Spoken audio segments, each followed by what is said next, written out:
बिस्मिल्लाहिर्रहमानिर्रहीम। अस्सलामु अलैकुम माय डियर स्टूडेंट्स। आज हम लोग लेक्चर नंबर 10 में यूजर्स ऑफ आइसोटोप्स को डिस्कस करते हैं।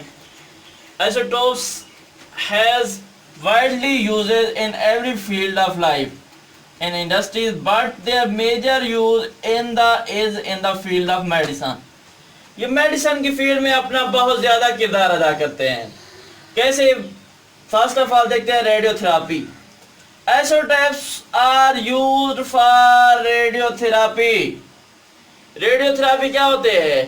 कैंसर की ट्रीटमेंट करना by the help of radiations, यानी radio active isotopes are used for the treatment of cancer. This phenomena is said to be radiotherapy. अब एग्जांपल के तौर पर अगर किसी पर्सन को स्किन कैंसर हो तो उसकी ट्रीटमेंट के लिए हम लोग P32 एंड SR90 यूज करते हैं। ये दोनों आइसोटोप्स हैं। हम स्किन कैंसर के लिए इनको क्यों यूज करते हैं? वो इसलिए क्योंकि ये लेस पेनिट्रेटिंग बीटा रेडिएशन खारिज करते हैं। अगर हूं लेस पेनिट्रेटिंग की जरूरत क्या है? इस वजह से क्योंकि जो ट्रीटमेंट हो रही है वो स्किन कैंसर की हो रही है। ये रेडिएशन जो जाकर कैंसरस सेल को डैमेज कर रही हैं, ऑफ कोर्स अगर नॉर्मल सेल्स पर भी पड़ जाए तो उनको भी डैमेज कर देंगी। इस वजह से लेस पेनिट्रेटिंग जो जिसमें सरायत ना कर सकें, सिर्फ स्किन के सेल्स को डैमेज कर दें, वो यूज करते हैं। जबकि अगर कैंसर हो विद इन द बॉडी तो हम लोग कोबाल्ट 60 को यूज करते हैं क्योंकि ये हाईली पेनिट्रेटिंग गैमा रेज खारिज करता है। अब दूसरा इसका क्या है? It is use for tracer for diagnosis and medicine. ये डायग्नोसिस एंड मेडिसिन की फील्ड में एज अ ट्रेसर के तौर पर यूज होता है। मीन के ये हमें बताता है कि आया के बीमारी है या नहीं है, आया के इसकी ट्रीटमेंट हो सकती है या नहीं हो सकती है, आया के किस मेथड से हो सकती है और किस से नहीं हो सकती। तो एज अ डायग्नोज करता है ट्यूमर्स को इन द बॉडी। ये जिस्म के जिस पार्ट में ट्यूमर हो रही है उसको डायग्नोज करता है, यानी उसकी तशखीस करता है। मिसाल के तौर पर आइसोटोप ऑफ आयोडीन 131 है। ये क्या करता है? ये ग्वाटर की तशखीस करता है जो किस में मौजूद होता है? थायराइड ग्लैंड्स में। ग्वाटर एक बीमारी है जिसमें थायराइड ग्लैंड्स क्या हो जाते हैं? स्वेल हो जाते हैं। अब ये आयोडीन 131 उसकी डायग्नोसिस कैसे करता है? ये उसकी डायग्नोसिस इस तरह से करता है कि वहां देखता है, जाकर टकराता है, तो अगर उसमें आयोडीन 131 की मिकदार ज्यादा हो तो इसका मतलब है कि वहां पर ट्यूमर है, अगर कम हो तो ट्यूमर नहीं है।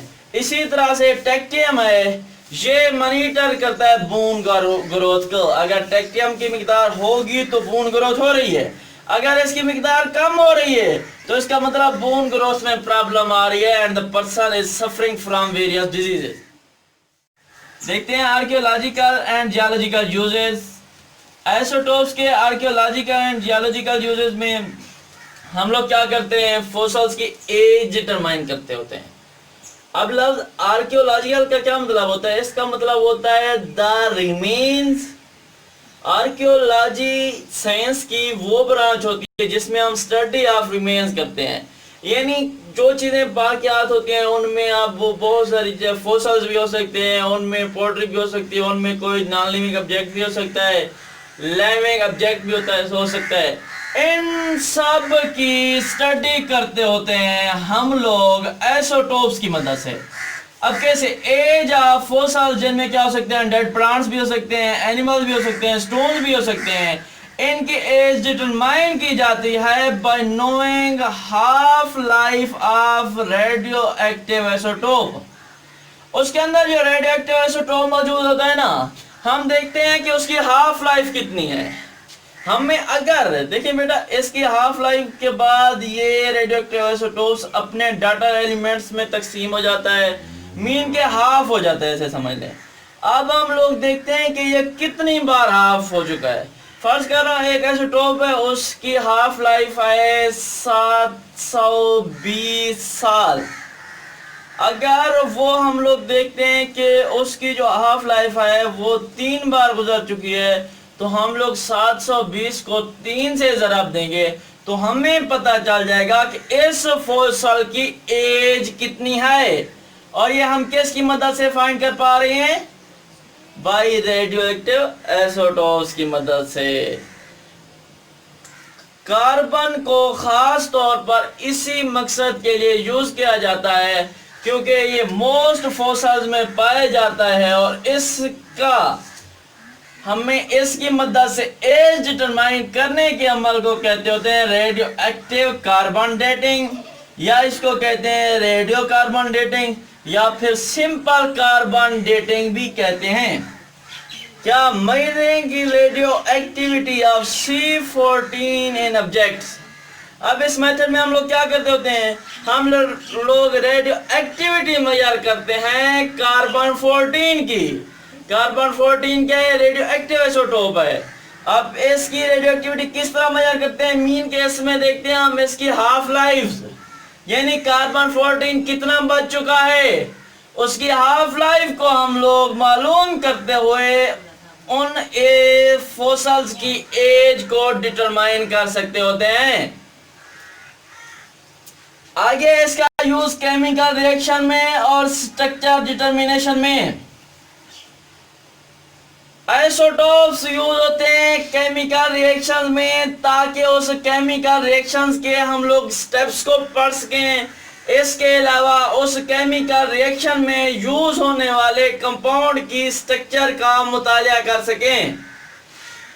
मिसाल के तौर पर फोटोसिंथेसिस के अमल में कार्बन 14 को यूज करते हैं ताकि हम लोग देख सकें कि ये कार्बन किस तरह से मूव करता है। इसने तो रेडिएशन खारिज करनी है ना, हर स्टेप में जो ये रेडिएशन इमिट करेगा उन रेडिएशन की मदद से हम लोग फोटोसिंथेसिस के स्टेप मेजर करते जाएंगे और कार्बन की मूवमेंट भी मेजर कर सकेंगे। इस तरह से हम आइसोटोप्स की मदद से स्ट्रक्चर डिटरमिनेशन करते हैं and know the steps of chemical reaction. हम देखते हैं application of isotopes in power generation. यानी आइसोटोप्स का हम लोग यूज करते हुए पावर जनरेट कर सकते हैं, और ये पावर यूज किस लिए होती है? ताकि इलेक्ट्रिसिटी जनरेट कर सके। किस मेथड से इलेक्ट्रिसिटी जनरेट करते होते हैं? By controlled fission reactions in nuclear reactions. ये कंट्रोल्ड फिशन रिएक्शन जरूरी क्यों है बेटा? जो फिशन रिएक्शन होता है उसके दौरान में एक एटम का न्यूक्लियस 2 में टूट जाता है, जिसकी वजह से एनर्जी खारिज होती है और फिर जो उससे न्यूट्रॉन्स निकलते हैं वो 2 अगले के साथ टकराते हैं, फिर वो टूट जाता है। इसी तरह से एक चेन बनती जाती है और इसी तरीके पर एटम बम काम करता है, जिससे बहुत बड़ा धमाका होता है। इसलिए उस फिशन रिएक्शन को कंट्रोल करना होता है ताकि वो रिएक्शन, ये जो न्यूट्रॉन है, आगे किसी और से ना टकराएं बल्कि वहीं पर रहें। तो ये होगा कंट्रोल फिशन रिएक्शन। ये कंट्रोल फिशन रिएक्शन होता है, इसके जरिए से अलॉट अमाउंट ऑफ एनर्जी पैदा होती है।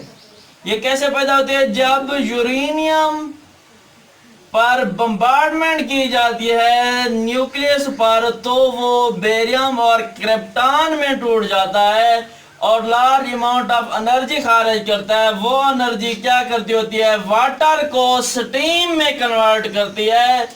वो स्टीम टरबाइंस को चलाते हैं, वो टरबाइन इलेक्ट्रिसिटी जनरेट करते हैं।